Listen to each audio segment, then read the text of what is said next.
Hello and a very warm welcome back to the Gimme a Whole Year Wrestling Podcast. Cast. It's just a podcast. Just a podcast.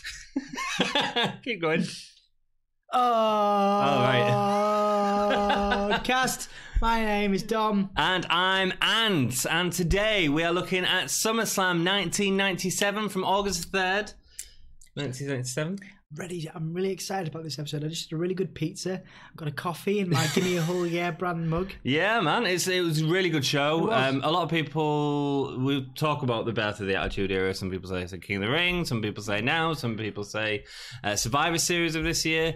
It's all part of the same thing. We're building to the Attitude Era, and this is a stacked card. That's stacked, in fact, that our first match is Mankind and Triple H. Which has been a long-running feud. Match. Yeah, long-running feud, really. Like, obviously, a lot of animosity, which you see quite frequently in this match, embodied in some of the moves.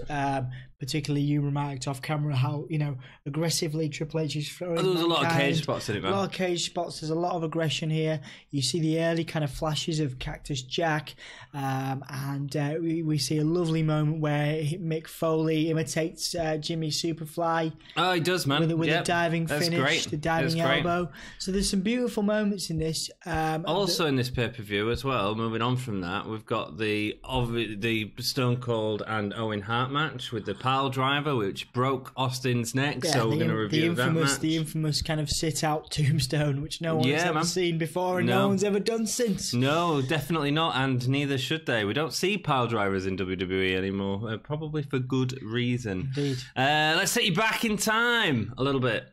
The number one UK movie at the time was Mr. Bean, the Ultimate Disaster movie.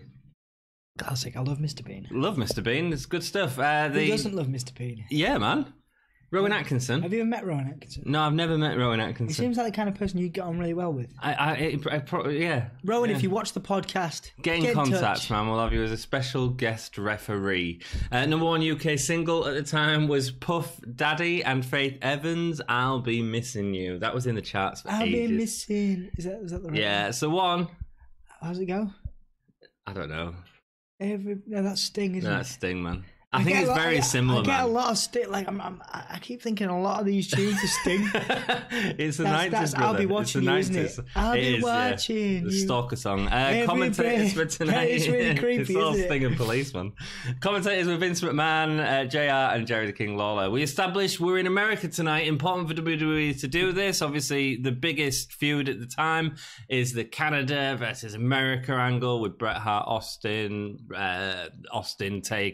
Bret Hart, Taker, or Owen Hart, Austin. So they're trying to build that in from the start, and it's great. It's a really exciting time. These are two massive stables. It's the Canadian stable. It's a very good way of building. It's a very good way of building the feuds. Obviously, they sold a ton of merchandise of this pay-per-view because they'd kind of they'd figured out an antidote to the NWO's kind of stylish T-shirts with the Austin 316 stuff. Yeah, man. And it was a split. There's the steady Canadians. There's a fair few Canadian flags in the audience. Yeah, the rabid rather than steady. The rabid sort of Canadian supporters are buying the Hart Foundation merchandise, and the Americans, they're buying Stone Cold Austin 316. Yeah, man, so it's cool. It's good. Interestingly enough, I was researching before this.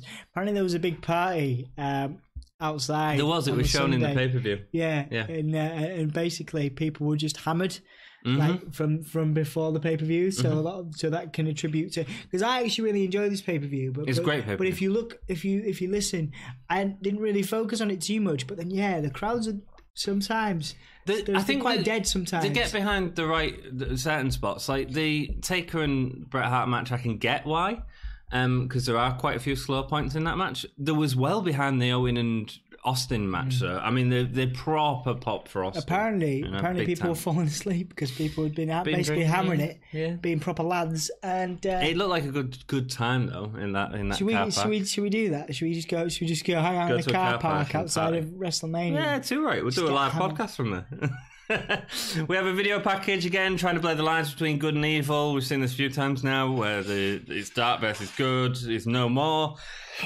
all if life was fair. Michaels was searching for his smile. Will Bret Hart ever wrestle in the country again? Because there's a stipulation in every one of these matches. Life isn't fair. That's what they say at the end of the video promo.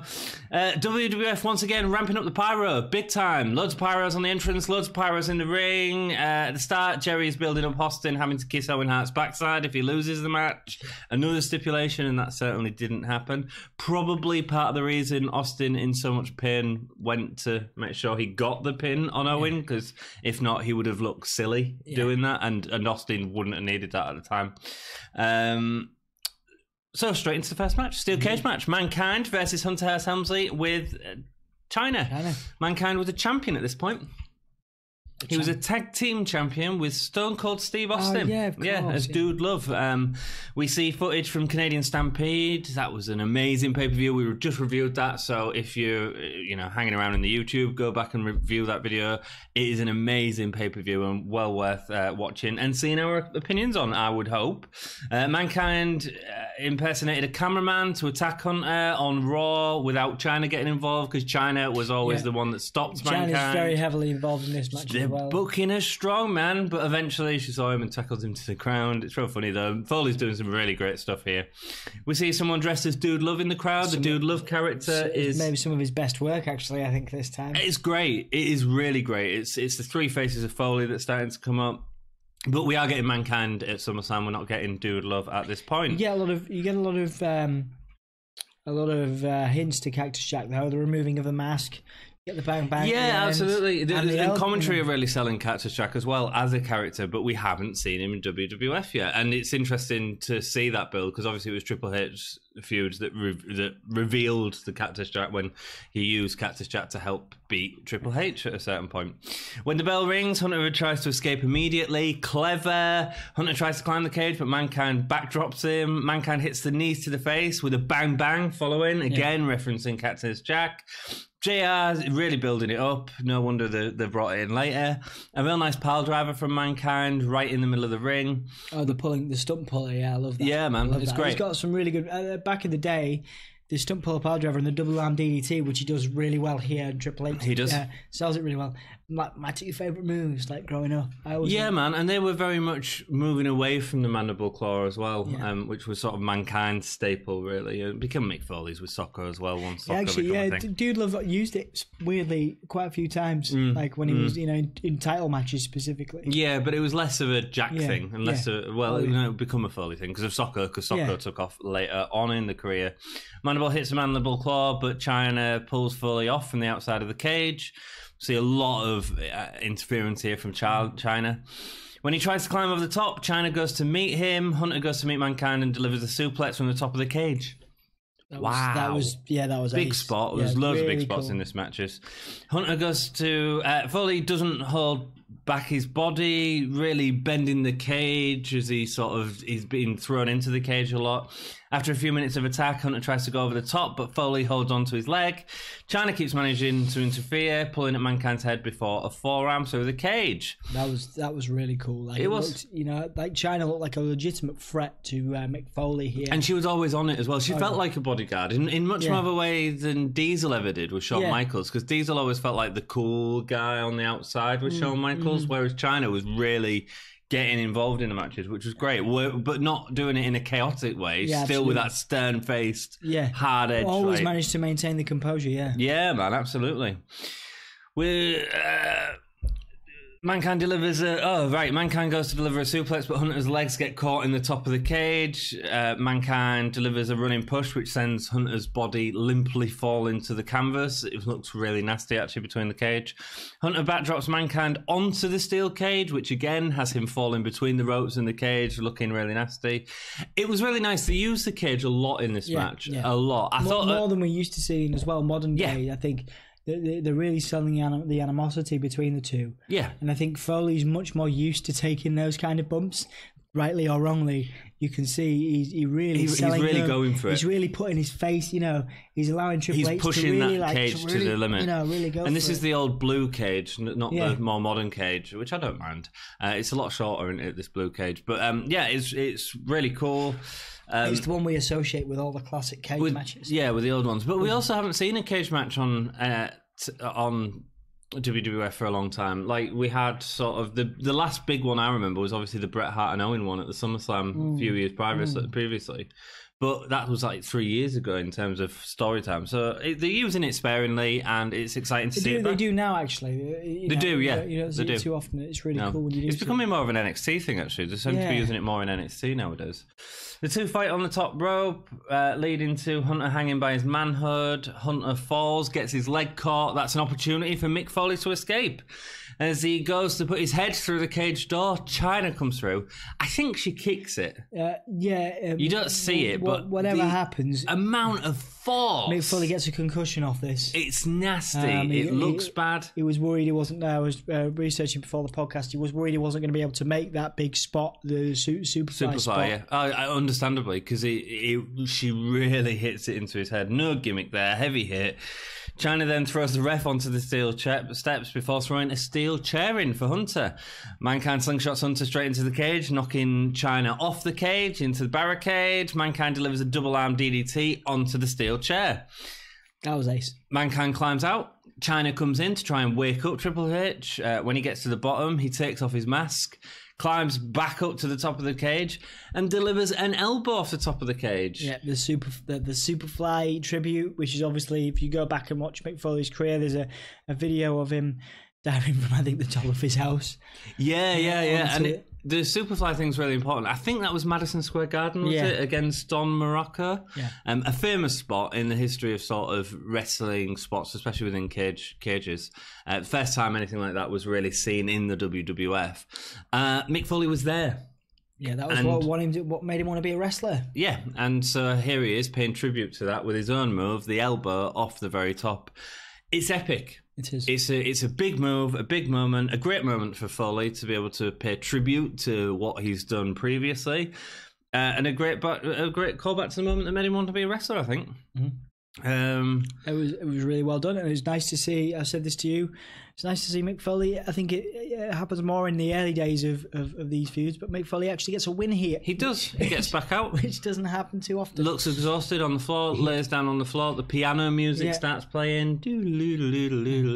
After that, the Dude Loves the music starts playing, and we start to see Foley's foot tapping.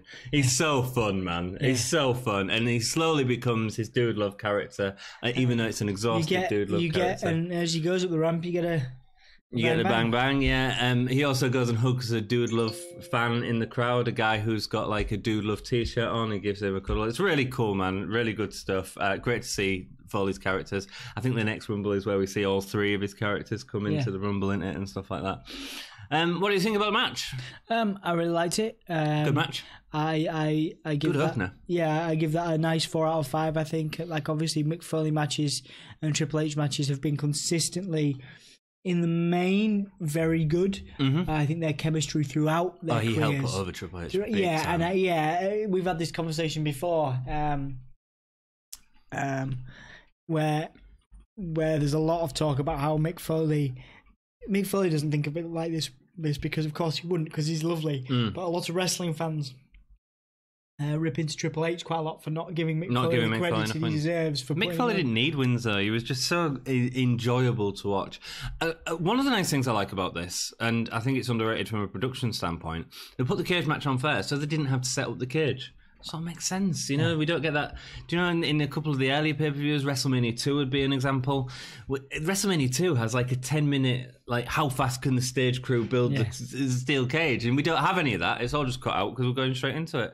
I do think the Canadian Stampede match between the two of them was slightly better. I think they told better storylines, but I think this match is great as well. Spots are awesome. I agree. Do you? Yeah. Cool.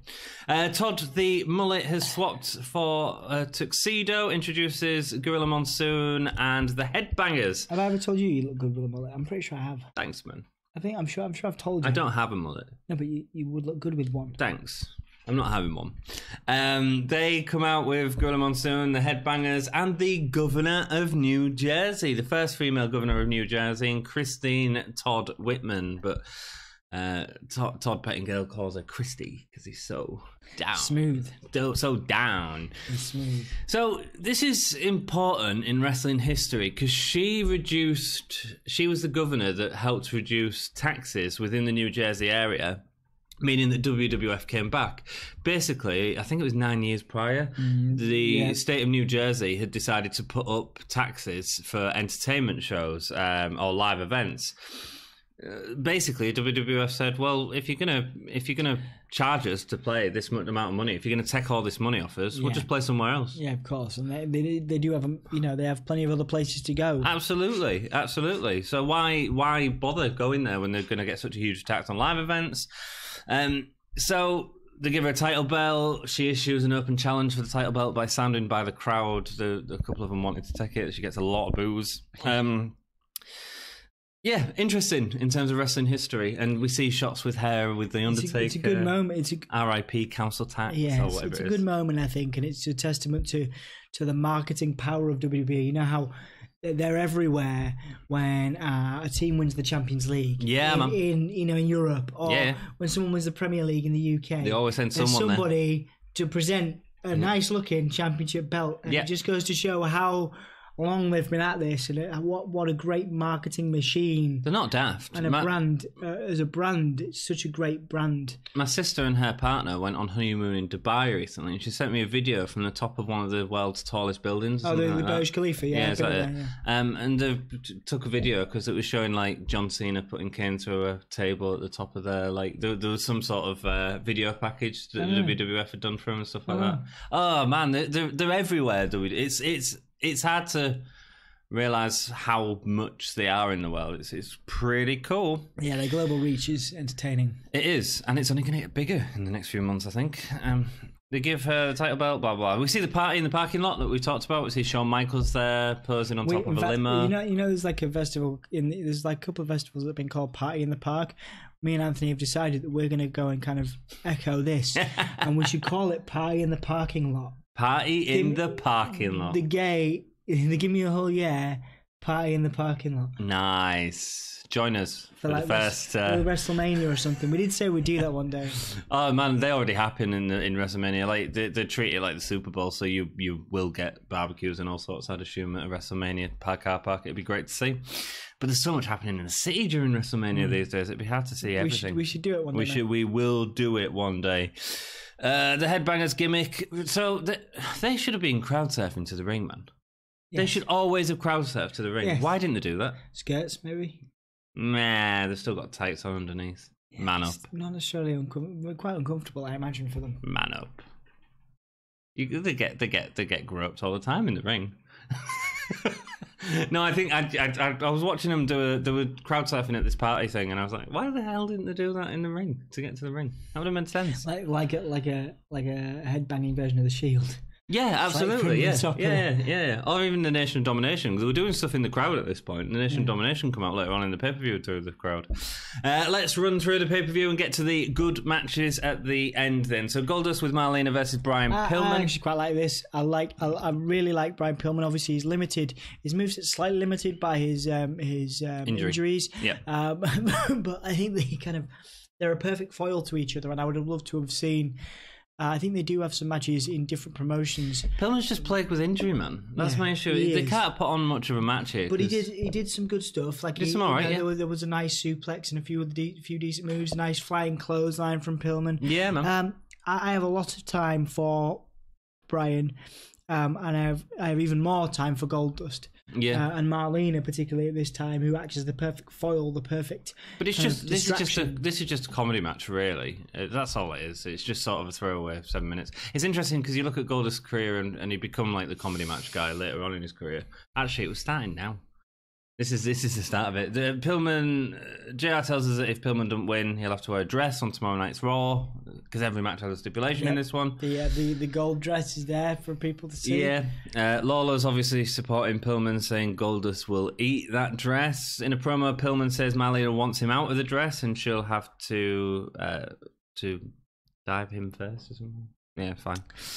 I think it goes well with Pillman's character. He's a little bit unhinged, a little bit creepy. Yeah. And I think it works really well. And like I say, Marlena does work consistently throughout her career to build significant rivalries for Goldust, because quite often people want Marlena, or people are interested in Marlena. Yeah, I don't think she was the best manager of all time, but she was. Yeah, she added something to that Goldust character. Her mannerisms were enough. Like, she didn't really do a lot, but she had some very. Yeah, I don't know. I think you could have had someone better. I think if Sable had been not Sable, either Sable or Sonny had been with him, I think it would have been better. To be honest. They would have really got some... Sonny and Goldust. Yeah. Nice back elbow off the turnbuckle by Goldust. Oh, that was good. It was cool. It was much like Kenny Williams does a good back elbow. Yeah. It was cool. He eventually lock slips with Pillman. Indeed, a lock-up of sorts. Pillman... the kiss, you mean? Yeah, man. He lock slips. Pillman early on chases after Marlena. Goldust cuts him off with a clothesline. Pillman delivers a suplex, but you can see even in that suplex that Goldust is doing all the work. He's throwing himself over. He's not putting any weight onto his knee. I think Pillman was really cautious with his injuries at the time. Goldust throws Pillman off the turnbuckle to land with his leg between the ropes, but he sort of falls up on the apron, ending up with Marlena blowing cigar smoke in his face. Pillman uses Marlena as a shield and delivers a DDT. Marlena looked great in that dress. It's a lot more skimpy than we used to, and again, sort of more signs that the Attitude Era is coming in. Even Marlena, who was always sort of wearing flowing gowns, is now showing off a lot of breast.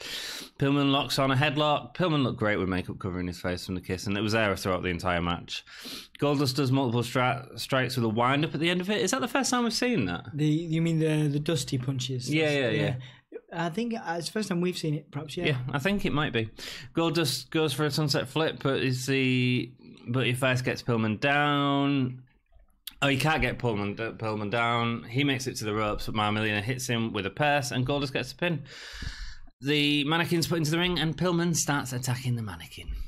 Ripping up the dress, yeah. As the match was what it was. It actually looks good. I remember watching it on Raw. Yeah? Actually looks pretty cool, yeah. He looks good in that dress, does he? He goes out with his combat boots on. Yeah. And in the dress. It's really cool. Cool. Yeah. It's a comedy match. It's a throwaway 7-minute match. The story was fun, though, for a comedy match. It was okay. Yeah. It's my opinion on it. Yep. It wasn't a wrestling classic. I thought, no, it wasn't a wrestling classic, but it served well. It's comedy. It's better than some of the other matches on this card, to be honest. To do something with Pillman, and to do something with Goldust. Absolutely. Perfect. A bit like, there are certain people that you would put together just because you know they can do something, whether it's comedy or whether it's a technical match or whatever. Yep. You can put those guys together and you know they're going to come up with something interesting. The nice thing about this is it wasn't blatant comedy as well. It was comedy within in-ring action as well, and I can always appreciate that as opposed to just silly comedy. Absolutely. For the sake of being silly. You're right. I didn't really notice till listening back to it, or to talking to you about it. That, it was Goldust doing a lot of the work. He was, man. Moves. He was, yeah. Again, going back over it in my brain now, it's quite sad because I remember looking at Pillman going, oh wow, he's obviously got more movement than I thought he did. But a lot of that stuff was obviously assisted by Goldust. Yeah. Sad, man, because obviously Pillman was great in WCW. And ECW as well. And ECW. Legion of Doom is next versus the Godwins. Godwins are now heels. Yeah. Selling Henry's broken neck after Legion of Doom had him land on his neck. I like the Godwins as heels. And the better as heels. Yeah. They could have done with a repackage, though. Still. Yes, I think you're right. The selling Henry's broken neck. Henry broke his neck with the Legion of Doom like a couple of Legion of Doom months really before. Stiff in this match. You know they are, man. Yeah, really stiff. Yeah, really stiff. And the neck breakers, everything. You're like, oh, yeah, pile driver. Yeah, talk about. You'd never, ever get WWE putting someone with a broken neck in a couple of months after doing the stuff that these were doing. Well, they never did with Austin, as an example. He became very protective of his neck. Legion of Doom, so over, man, with the fans. Clear the ring. Animal backdrops out of a double team move. That was cool. Nice point as Henry misses a leg drop on the apron, which leaves Hawk able to throw him into the ring steps. We then get a lot of Hawk's own leg drops in the ring, obviously trying to attack Henry's injured neck. There's so much focus on that broken neck, which is not healthy. Henry hits Animal out the ring with a clothesline, knocking him off the apron into the barricade. The Godwins have the offense. The most interesting thing is the sort of Lou Albano in the ring. The Godwin's offence was not. Yeah. It wasn't vicious enough. Yeah, they do better work than this. And obviously, I'll talk all day about Dennis Knight, Midian, and all the stuff he goes on to do and how funny it is. But at this point, they seem a little bit lost in the shuffle, even as heels. Yeah, LOD. Yeah. The problem... You can put LOD with anyone. The thing is, whether LOD are rubbish or not, you can put them with anyone and their legend will the crowd will carry the match. Yeah, and I think that's what happens here. You know, it does, yeah. I have a lot of time for the LOD as a legendary tag team, but the moves here, you just think... I mean, it's great to see them back and be given such a platform, but some of the moves, like... They're all right. They're just heavy. Yeah. Really heavy. The sort of wrestling... It does make you wince a little bit. It does, yeah. Especially with a broken neck in it. Yeah, there's a neck breaker. Broken freaking neck onto Henry. Legion of Doom go for the Doomsday device, but Phineas saves him. Instead, after clearing him out, they hit a spike pile driver for the win. Nice story with the neck. Legion of Doom was certainly over as a crowd, so they didn't really need to do anything to sort of to do it. And it's nice to see the Godwins embracing the dark side. But ultimately, it's a quick tag match. It's okay, but Godwin's offense slows the match down too much to make it great. And it's not giving it any time, is it? So yeah, it didn't even really work as this was just a crowd pop match. Yeah. Let's get Legion of Doom out there. Interview with the fans next. This is such a weird segment. So they're giving away $1 million, or they might give away $1 million if someone chooses the correct number. Pick a number between one. This segment goes on for 7 minutes. Yeah. 7 minutes.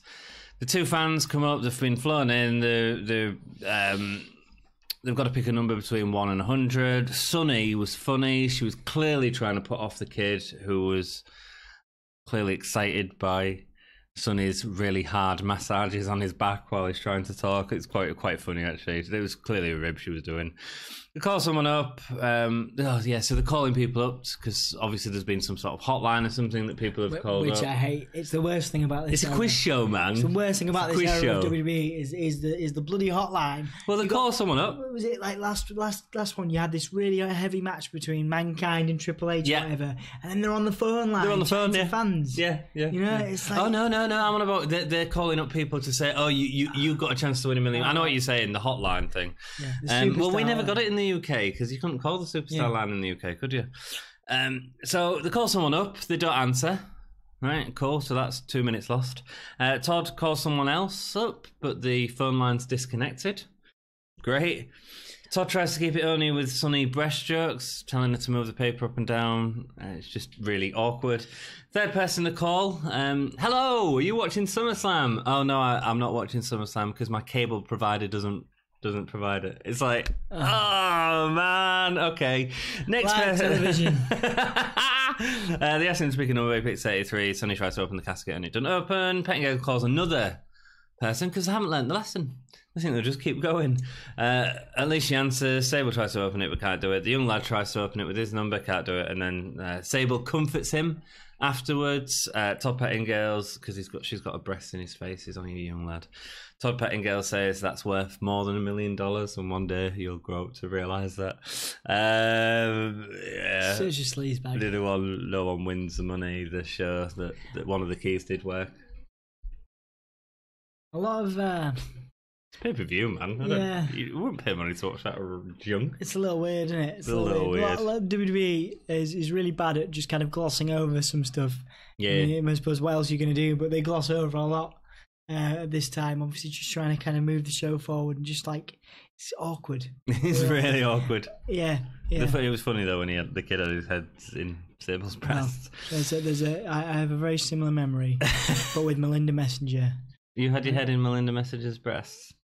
That sounds like a story we should tell on the podcast. So there's a story in that. I actually got a nervous twitch as well because I was so nervous. Understandably, where exactly was your nervous twitch? Lip, so it was like, it was in your lip, not down below. And it was the most awkward thing I think ever. I had my Guinness. What year was this? Oh God knows. But I had like brown hair here, blonde hair here. Yeah. It just like they called it the Guinness hair. Was he on Fort Boyard? No. He should have been. But anyway, so I empathise with the young lads. Oh, Cool, nice memory. I didn't know that you'd been in Melinda Messenger's breasts. European Championship match is next. Ken Shamrock versus a British Bulldog. Bulldog cheated during an arm wrestling contest at the start with a headbutt before covering Shamrock in dog food. That was before this match. It's a bit disgusting. Shamrock. A bit weird. Shamrock's very, very intense, and that's okay. That's all right. It's just there's no real character work, and I suppose that they're really building Shamrock to be this kind of beast, in a very similar sort of Brock Lesnar-esque way. And I think Ronda Rousey is the more comparable, really. I think obviously he was a UFC guy who's coming in, and I think they built him as a fighter. His sort of greenhornness of the wrestling sort of comes forward in this match, I think, more. I mean, the kind of violent choke that happens at the end, you do get this kind of, wow, this guy's legitimate. Yeah, well, that's it. It was legitimate, but it was in an age where we wasn't looking at legitimacy. Yeah, we're starting to. It was still characters, even though them characters were based on working men. Stone Cold Steve Austin was still a character. Does that make sense? Yeah, as opposed to now where it's more competitive. If Bulldog loses, he'll eat dog food because stipulations. Shamrock starts out fast with nice suplex in the ring, throwing Bulldog into the ring steps. He tries to get Bulldog into the ankle lock. When Bulldog comes back with a clothesline, he hits the delayed suplex. Nice. Then we see a headlock from Bulldog. They keep going back to this headlock in the match. I'm pretty certain that was for Shamrock, and that was for them to call the next part in the match.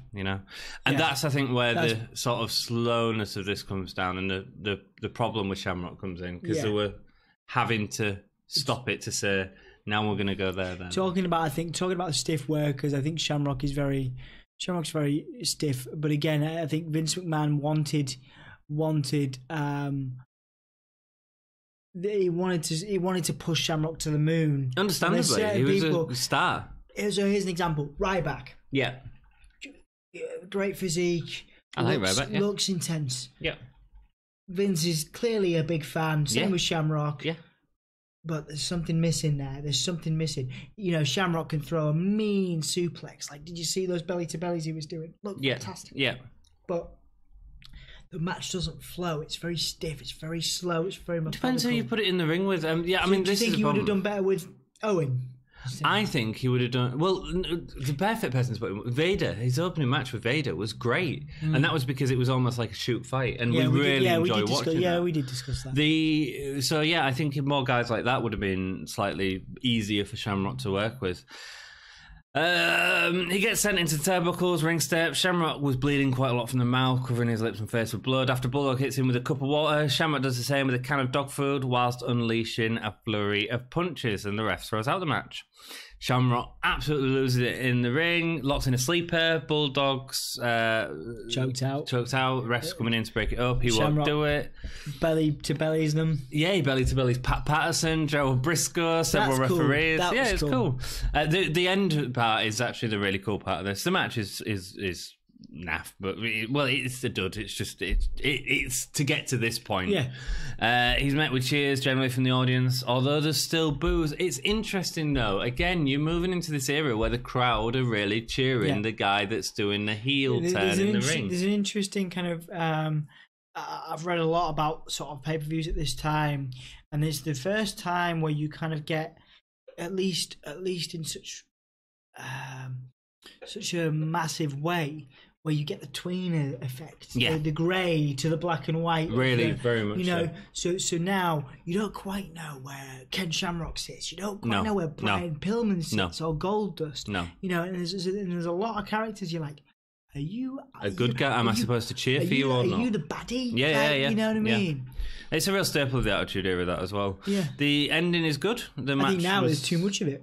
The Do you know what I hate now? Do you know what I really hate? What grinds your gears, Anthony? Why every time there's a heel turn? We're recording this.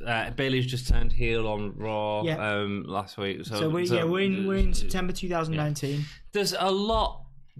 Every heel turn has to be a shock. Why? Why? Why can't you just give me a That's story? The theatre of it, though. No, it's rubbish. It's rubbish. It doesn't make sense. It's just all the time, and it's doing my head in. If it wasn't, Vince would probably be like, "What? Why did that not work, damn it?" Yeah, but it's just all it is going for ratings. Although that crowd pop, but like, give me a story where someone actually has a legit reason to turn heel and does it naturally. Vince is interested in the ratings and getting shots. It's rubbish. I think it's ruining the product for I it. imagine that's why he's allowed Bray Wyatt to have the puppet of him, feeding him the money and stuff. You know, like, I think Vince is much more concerned nowadays with ratings rather than story. It's bad, man. It's just I don't know whether it's always been that way. No, I don't think. No, I don't think so. I think there has been some clever heel turns in the past. I can't think of any off the top of my head, but maybe you look at like Shinsuke at WrestleMania, and you look at like it's all just playing to that pop. And actually, I really want to see more storylines because I think that's cheap. I think Bayley and Sasha could have been done way better. Way better. Over a longer period of time. Yeah. So that when you get to that point, it makes sense. And it's not an end of the match thing. It's Bayley struggling to come to terms that that's the way she's going to win. It's a slow build, Yeah, as opposed to surprise. Yep. Sorry, bit of a tangent there. But it's just about heel turns. We do like to do the odd tangent on the Gimme a Whole Year Wrestling podcast. Yeah, I think it's important. It's not even current. It's just the heel turns in the current product as opposed to this, where this wasn't even a heel turn. It was just sort of a... Here's a good question for the guys. For the family, the Gimme a Whole Year family. What is your favourite and most shocking heel turn of all time? What do you think is the most, legitimately, the most shocking and interesting heel turn in WWE? Should we go wider? Should we say WWE? No, let's just say WWE. Okay, let's just say WWE. So most shocking WWE heel turn of all time. I've got another question for you. What's the best heel turn of all time? Or best heel or face turn of all time? Ooh. It's quite an easy Hogan. question because we just watched it. Hogan? Oh, the NWO. Oh, you might be right there, actually. I'd say the best one was the Wrestling Rewind that we've just reviewed, WrestleMania 13 with Bret and Austin with the double swap. Yeah. Is amazing. Is amazing. That is good. And that's what I mean. That's not... So there's a great example of something that's not done at the end of a match for a pop. That's something that's done within the match, which makes sense storyline and makes sense between the two guys, and that's why it's amazing. Does that make sense? Yeah, no, I agree. But and also another good example is Kevin Owens and Jericho. That was built over a time. That was a storyline. Yeah, exactly. There's another great example. It's WWE will hate, not that they watch the Gimme a Whole Year Wrestling podcast that much, but giving Jericho more props for his work. That was a very clever storyline in a time, because what you're talking about hasn't just been going on in 2019. It's been 2018, 2017, 2016, probably the last 10 years of a lack of storyline, and that was a little gem. That was absolutely one of the best storylines of the last few years, without a doubt. And again, that wasn't something that was done for... It was shocking, but it made complete sense. Whereas Bayley turning on... here's the thing, right? Austin and Hart changed the fortunes for the company in many respects, right? Yes. And that was because it was very cleverly done, and that you either go with Austin or you go with Hart or whatever you want. But that doesn't just last for a week. That lasts for years. Yeah. Ciampa Gargano, another great example. One of the best feuds. That will exist, just like this did.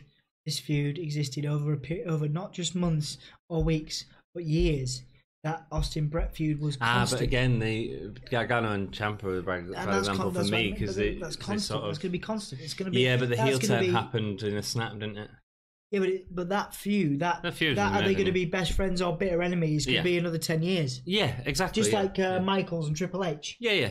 Or Michaels and Hart or whatever, especially with all this backstage stuff going on with Hart.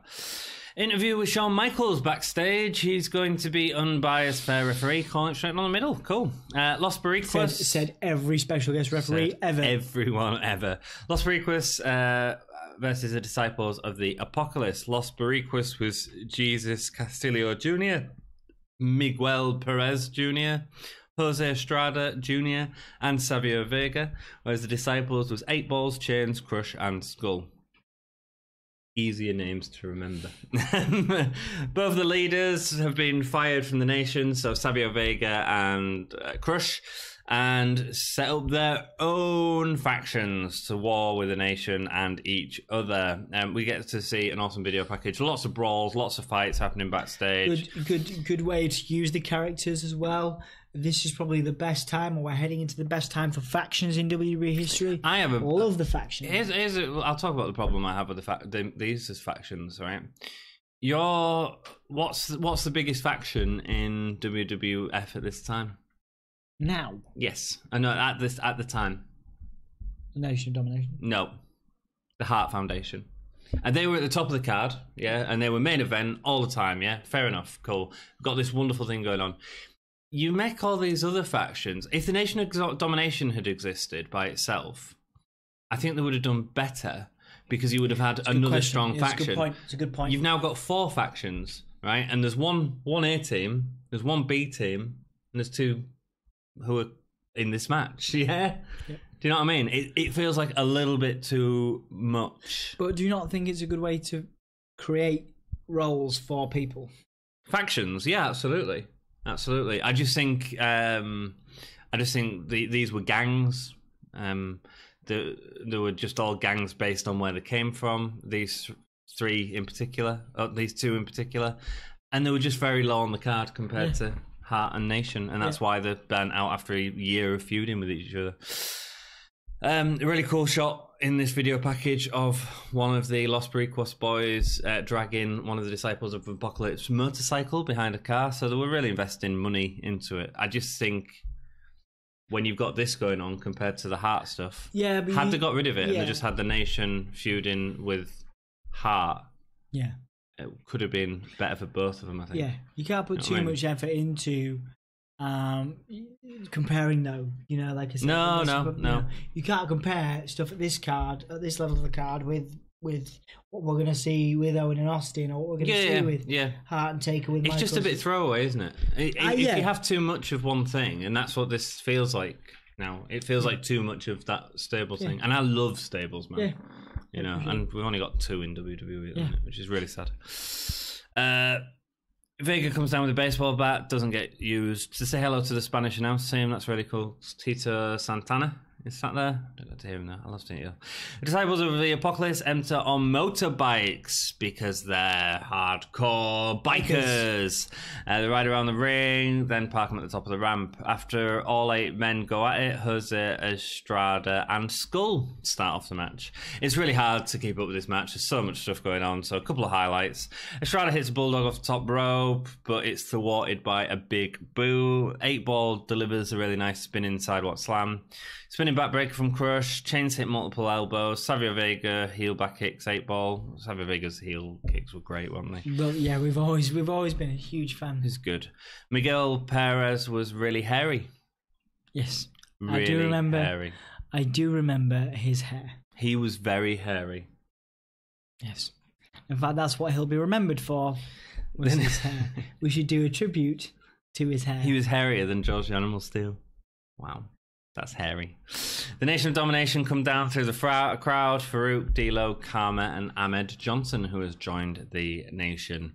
Boricuas tried to carry the match, keeping on going. 8-ball in the corner, does it for a while. But all the attention, when the Nation comes out, you sort of lose interest in what's happening to the match because you know something's going to happen. They go on a bit too long, actually. Chains with a pump handle slam ends with everyone in the ring. Chains ends up on the outside, face to face with Ahmed.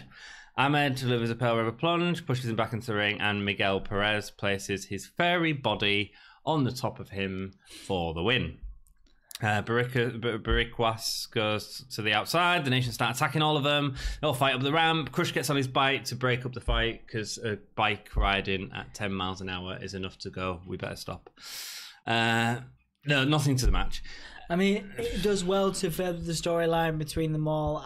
Like I said, it gives it more. Yeah, more importantly, it gives everybody something to do. Which it's just too chaotic, isn't it? There's just too much going on. Probably the worst match of the card in many respects. I would say this was better than Shamrock and Yeah, maybe. It's all by the by. I've got a lot of time for Savio Vega, and I wish Savio Vega was... But he didn't do enough in the match, No. is the problem. It should have been Savio Vega and Crush, really. I'm sure we'll get that down the line. The Nation should have got involved a little sooner, and the match should have been cut short there. Yeah, it would have made everything a bit more exciting. It should have just been... That's all it was there for, so just give us that.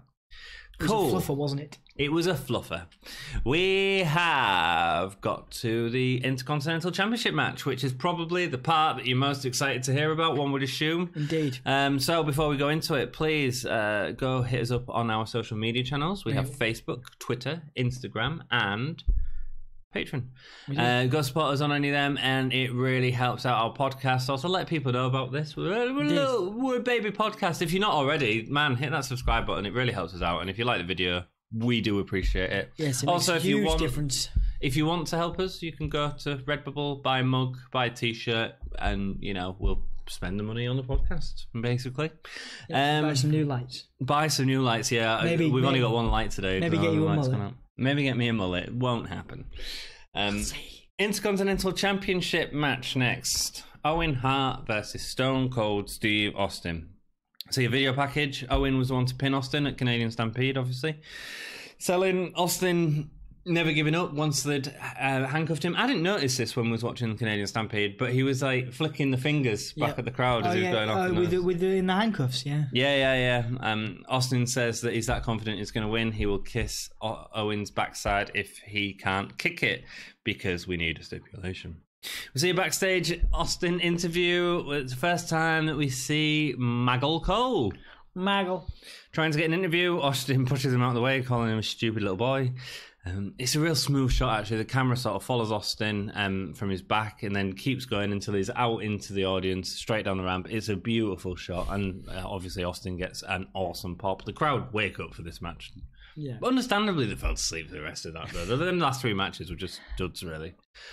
Owen Hart attacks fast. Two of the best workers in the ring in an infamous match. Owen's working over Austin's leg.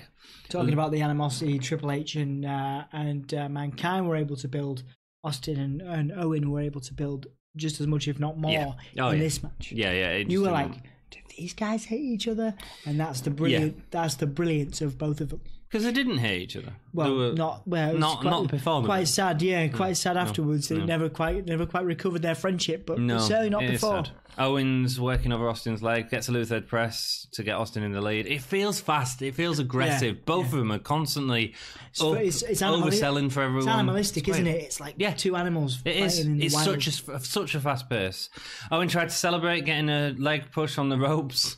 Way. But immediately he's put down by Austin. Austin starts working over Owen Hart's arm, driving his arm to the mat and giving Owen a chance to do multiple flips to try and get out of it, showing Austin's brawling attitude, but also giving Owen a chance to shine in his technical wrestling. Perfect Brilliant stuff, man. Yeah. It ends up in an eye poke. Again, Austin just like, if you're going to mess about, I'm not going to mess about, and doing that. Austin tries to wrap Owen's legs around the ring post, but Owen pulls him headfirst into it. But you see, that spot at this time is overused. There's a lot in the last match. And there's a lot in the last match. But I think in both the cases of these matches, it's actually okay for repeat. We've talked about how two matches consecutively, spots have been repeated. Now it's like, whoa, okay, just chill out. But I think stuff with the ring and the legs and things, that always is okay in my book. Owen and Bret, it become part of their moveset as opposed to just like. So if we're going to get Owen, we're going to get a spot similar to that. Owen stamps on Austin's hands on the ring steps before biting his hand and wrenching his hands. A lot of Pete Dunne in Owen Hart. I was thinking exactly that, man. There was a lot of Pete Dunne. I wonder how much he gets from Pete Dunne. Yeah, doesn't seem to be as much strength and focus on power moves as is with Pete Dunne. But no, but the whole finger breaking thing was unique at the time, and it's something that Pete Dunne's sort of taken and really refined. Very similar stature, really well. To be fair, because I think it's mainly the bitter end that I'm referring to in terms of a move that looks powerful. Yeah, very similar in stature. Man, absolutely. Speed. Yeah. And charisma in many respects as well. An understated charisma, especially with Pete Dunne. Owen argues with the ref, saying that Austin put his hand in his mouth. That's why he was biting it. That's great. There's a finger snap. Not as good as Pete Dunne, but certainly the early starts of it. That's the build, isn't it? Yeah, Pete Dunne, it is. Yeah, you watch it and you're like, oh yeah, that's Pete Dunne. Austin hits stun gun and a power bomb. Heavy moves, man. We don't see as much of that later on in Austin's career after this match. Owen tried to leave the venue up the ramp, but Austin cuts it short with a clothesline from behind. Owen with a great belly-to-belly suplex followed by a neck breaker.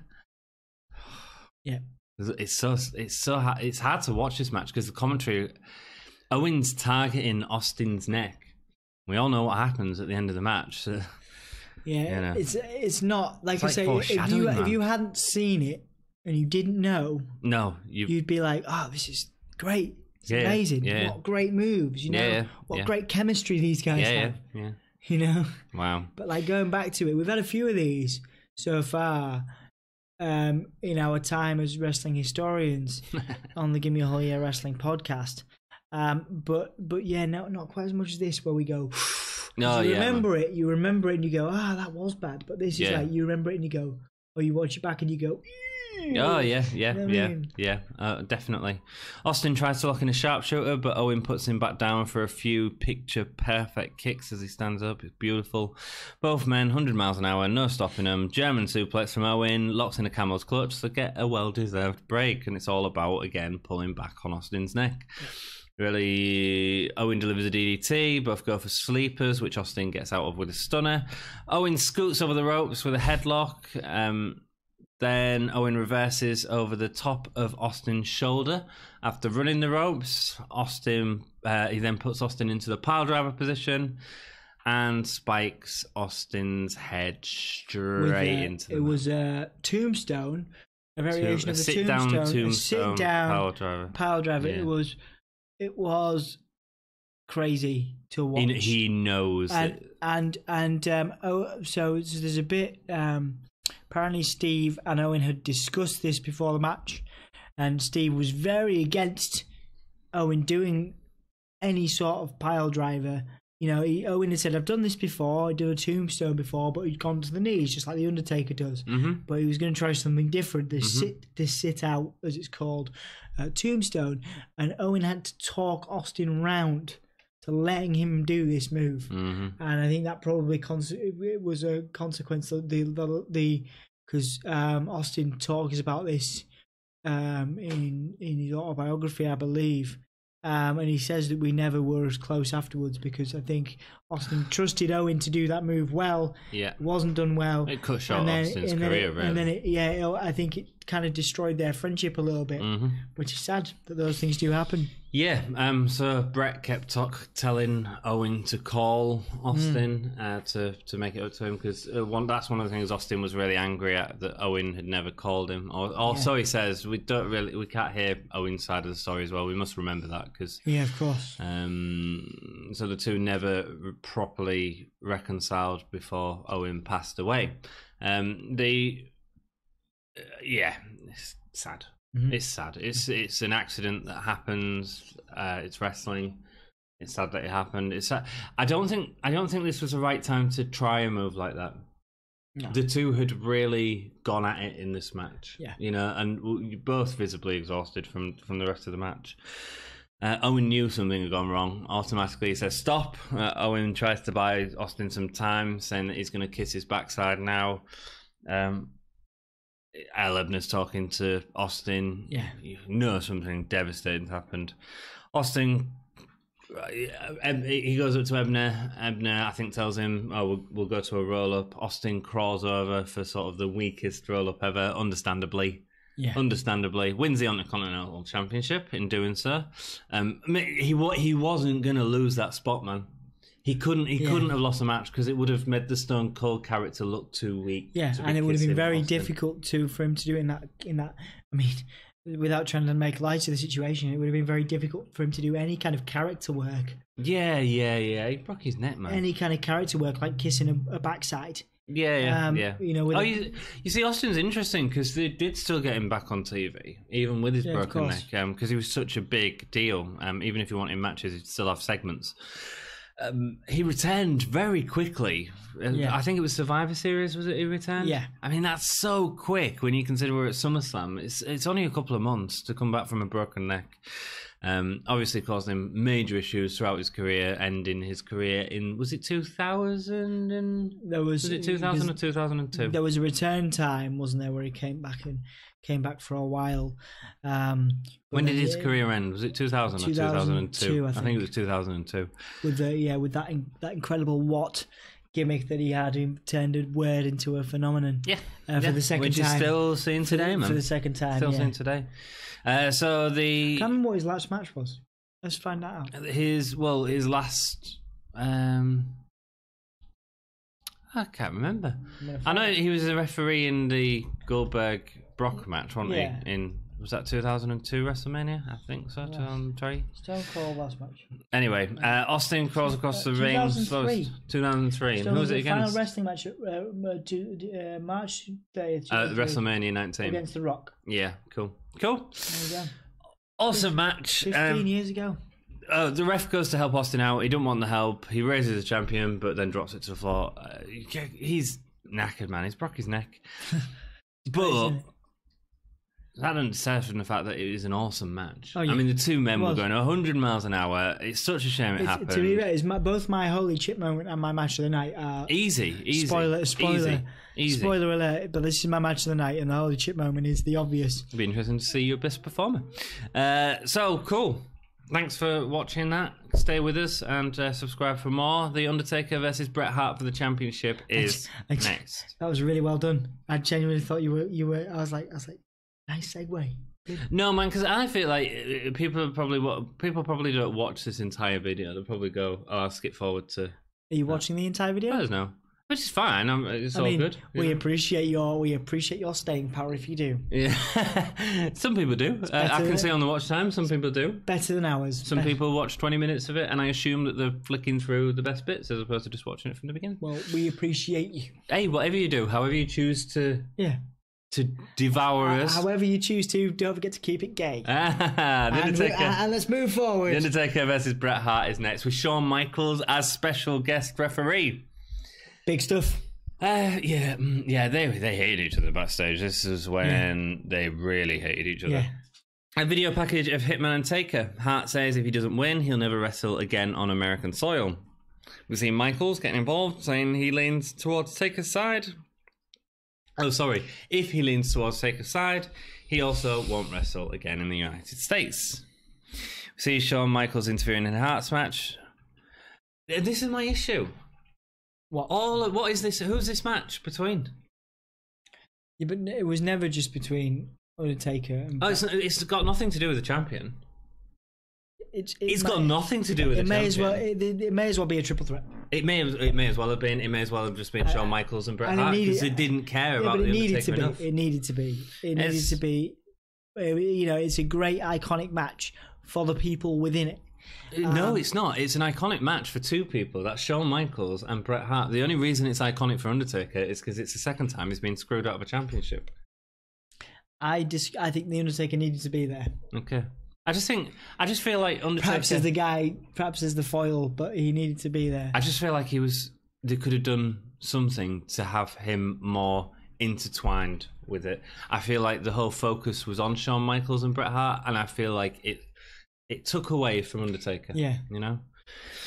We see Hitman gets into the ring with Mike, demands the audience attention as they play the Canadian national anthem. Hart stares blankly as the crowd are sort of booing. Some are showing respect.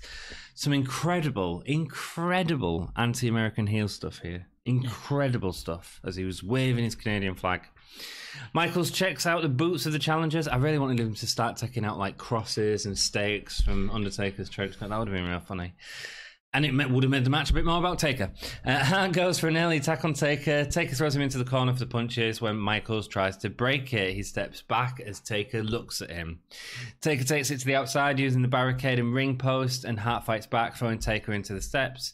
Taker catches Hart off the apron, drives him into the ring post multiple times. I've always admired Shawn Michaels as a special guest referee in any context. He is very visual, isn't he? with the way he moves around. Yeah, man. I imagine. And his facial, like, to me, he gets right into the. Yeah, into to the me, faces. it sounds really harsh. He was the best bit about the match. He was, like yeah. Michaels, and historically, he's always done it because he's been a special guest referee a few times. Yeah. His facial. If Michaels was a commentator, WB would be amazing. I'm surprised Michaels never had a big acting career. Yeah, me too. He was in He was in a Star Wars spoof movie recently, right?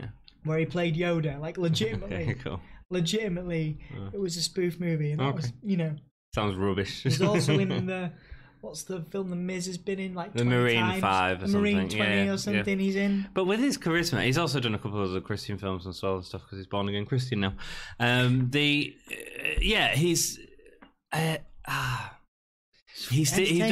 steals the show. Yeah.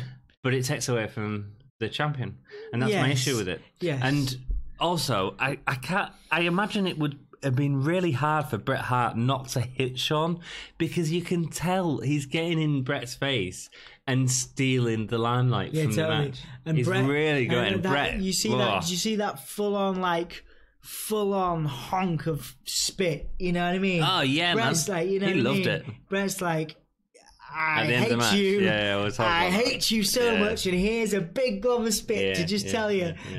It's one thing going, I could do that to you. Yeah. And that still would look like I was spitting at you. But isn't it sad when the Undertaker's championship reign, and this is his longest championship reign so far, that he's got at WrestleMania against Psycho Sid, and he's had some decent matches, sort of decent match at Vader at Kenny and Stampede, and his story is all just sort of really secondary here. I think that's really sad.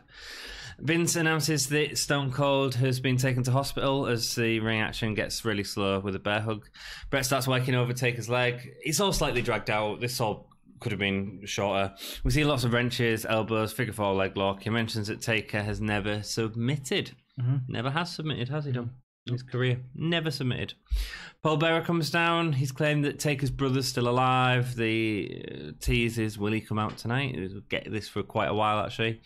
Taker goes and pommels Bearer. I wrote pommels. Pommels Bearer. That's a good word, isn't it? It's good. But Bret Hart slides into Taker's knee from behind. Officials remove Bearer. It's all just carrying on that story. Hart locks in the figure four across the ring post, but Michaels calls him to fall. Then Hart gets in Michaels' face. Pillman and Owen Hart come out, but they don't get involved. So Michaels and Hart are at the other side of the ring, like, having an argument. Pillman and Owen are stood there. Yeah, Taker's in the ring, dead. And then Hart just gets back in the ring and nothing had happened. It's really odd. I think there is a moment where he takes everybody out, Undertaker, but it's a bit like... No, he does later on, but that's the point where they interfere, right? They've come down to interfere. Yeah, and it's just kind of like, okay. And them two are distracted with each other. It's like watching a football game or something. They're just kind of watching. It's real weird. Yeah. And then Undertaker goes out the ring and starts attacking Hart and Pillman because Undertaker is an idiot. He was daft. I mean, it's just never learned. Just weird. I think he was some kind of legend. Commentary try and sell it as Undertaker's got the upper hand on him, but just weird. Hart and Pillman should have done something when Hart and Michaels were out the ring. Yeah. He's obviously hits a choke slam on Bret, but Michaels is distracted by Owens and Pillman still trying to get them up the ring. Undertaker grabs Michaels, he tries to bring him up with the head. And which is Hart cool. nearly it's cool. He does it to Hart as well later on.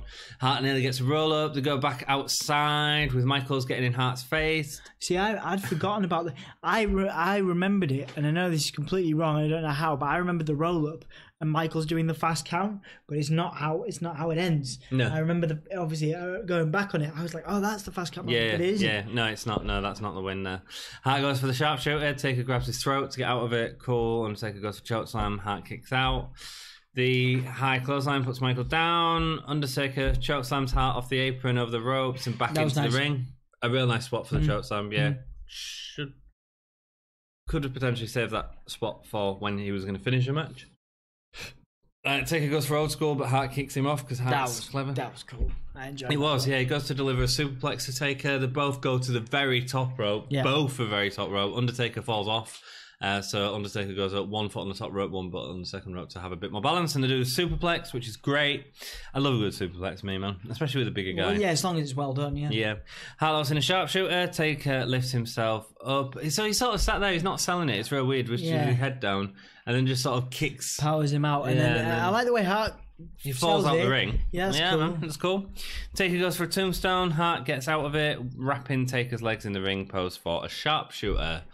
Michaels breaks. Oh no! But wait, Taker breaks out of it, and Michaels gets hit. Yes, hit by Hart, which is convenient. Some might say. Oh yeah, of course. Very convenient. While Michaels is down, Hart hits Taker with the chair on the head. Nice shot, yeah. Doesn't get a 3 count. That was cool because of Michaels being slow. Michaels confronts Shawn about the chair in the ring. Hart Michaels confronts Bret. Yeah. Bret spits in his face. Full on booger. Full gob of spit into his face. So he swings the chair at Bret. It's a great looking spot, actually. This he really goes to swing the chair at Bret. It's really well done. Bret ducks, hits the Undertaker. Michaels has to count, and he does it in such a way, and it's really interesting because it's painful. Because it's not. He doesn't do the slow count, but he does the and he gets straight out as well. He's straight out the ring, annoyed with himself. Really good. Wow. Yep. Undertaker, of course, goes when he gets up. He goes to the back trying to find Shawn. Was Taker screwed by Bret? By Michaels? Who screwed Taker? Taker screwed Taker? I think if anybody screwed Taker, it was Bret. Bret celebrates in the ring with a Canadian flag at the end. Right. I think Bret screwed Taker. Good match. Michaels brings out the best in everyone. And honestly, and this is going to sound really controversial, if Bret was, I don't know whether I can say this on camera. Oh, he's going to say it. Whether 5 people are watching or 500. If Bret was less of a crybaby, the Montreal Screwjob would have been... I completely agree. Would have been less and I was going to talk about this, right? Like, if you weren't so self-important, then it wouldn't have been a big deal. People have taken worse Undertaker jobs. Lost in American soil to a Canadian when the big American-Canadian feud was happening. He lost it by nefarious ways. It wasn't a clean finish with Shawn Michaels hitting him over the head with the thing. It made Taker look weak. Taker's storyline was pushed to the side for this, right? Taker did the job, carried on, worked with the company for years, had a good time. Yeah. Bret Hart refused to lose the title in Canada. Yeah, absolutely. Taker did it. Yeah. Taker just did it. He just did it. Even though it was goofy. Fundamentally, that's the issue, that only 1 or 2 guys, and the only other person I would compare to Bret Hart, sorry, wrestling smarks, is CM Punk. You are there to do a job. Yeah. You are not bigger than the company. No. Nobody's bigger than you, and nobody's bigger than Vince. No. Vince might think, Vince is the boss, but fundamentally, every member of the roster's talent is equal. I mean, I'm so happy the screw job happened. Like if John Cena, possibly the most successful, apart from The Rock. The Rock's another good example. Maybe some backstage politic in there, but fundamentally The Rock will put people over. John Cena will put people over. Yep. Will Bret Hart put people over unless you liked him personally?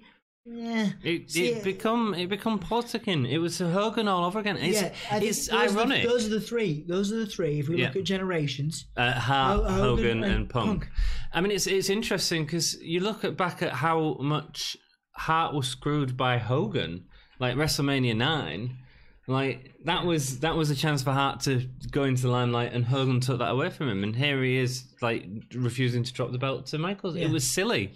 It was. Anyway, we'll talk about that more when we get to the Survivor Series. It's an interesting point, and obviously we do encourage debate. We're going into Bret Hart's championship reign that had lasted until that Survivor Series, and it's interesting that the way that Taker lost on American soil.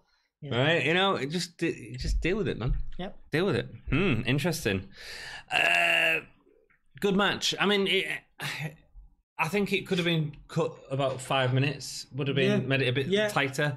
And they had a really hard match to follow. They had Austin and Owen who were going 100 miles an hour, and Undertaker, because of his character more than anything, couldn't go 100 miles an hour. But I don't think it needed to. I don't think it needed to go that way. Like I said, I think Michaels made it. and it's a close second for my match of the night. I agree completely.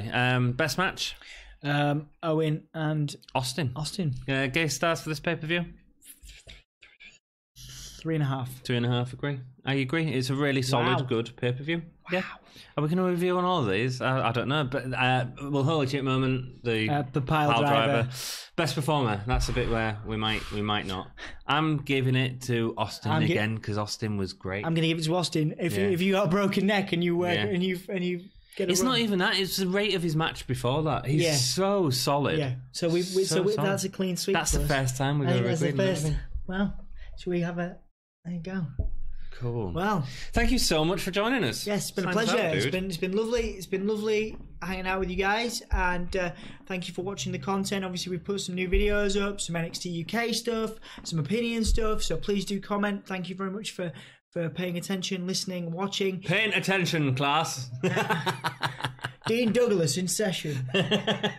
You know, I like Dean Douglas. This episode has been brought to you by the letter G. For good day. For wait, what's the G for? Give me a hold, yeah. How do what? Gimme! Oh, I just got it. I didn't even know what the thing. I was like, you was making it up. I don't get it. I'm having a slow day today, but thank you very much for paying attention. Don't forget to keep it GAHY. Give me a hold, yeah. Go.